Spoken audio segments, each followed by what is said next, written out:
د سخت زیږون د اسانتیا او د ماشوم د زیږیدنې په وخت کې د دردونو د کموالي درملنه د اکوپنکچر په ذریعه.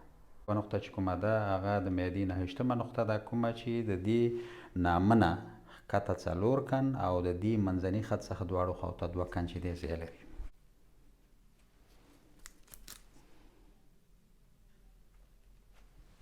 د غټ کولمو 4مه نقطه ده، کومه چې د دې لومړي د دوهم میتاکارپال هډوکي په منځنۍ برخه کې او په دې مسکولوس ابډکټور کې چې دی ځای لري. معدې 14مه نقطه ده، کومه چې د دې معدې د 15مې یا د پټیلا د ښکتنۍ څنډې څخه 3 کن ښکته او 1 کن چې دی لټرال ځای لري. د توري 6مه نقطه ده، کومه چې د دې داخلي خنګري څخه 3 کن پورته د دې ټیبیا هډوکي د دې شاتنۍ څنډه کې چې دی ځای لري.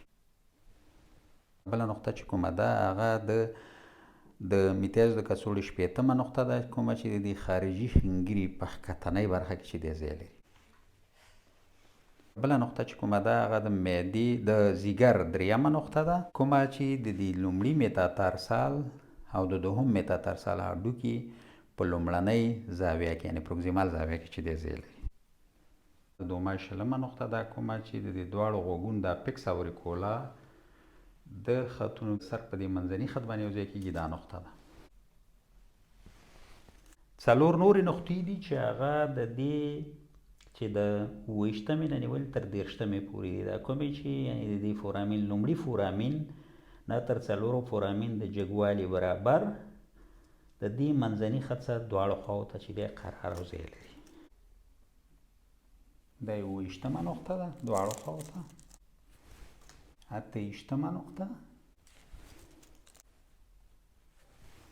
29مه نقطه او دا 30مه نقطه. یعنې دا 4 نقطې چې کومې دي چې 28مې نه نیولې تر 30مې نقطې پورې دا د دې لومړي نه نیول تر 4م فورامین ساکرال فورامین د جګوالي برابر د دې منځني خط څخه دواړو خواو ته چې دی لټرال یا بهر قرار لري، ځای لري. په افغانستان کې د دې درملنې د دود او د ټولو ناروغانو د روغتیا په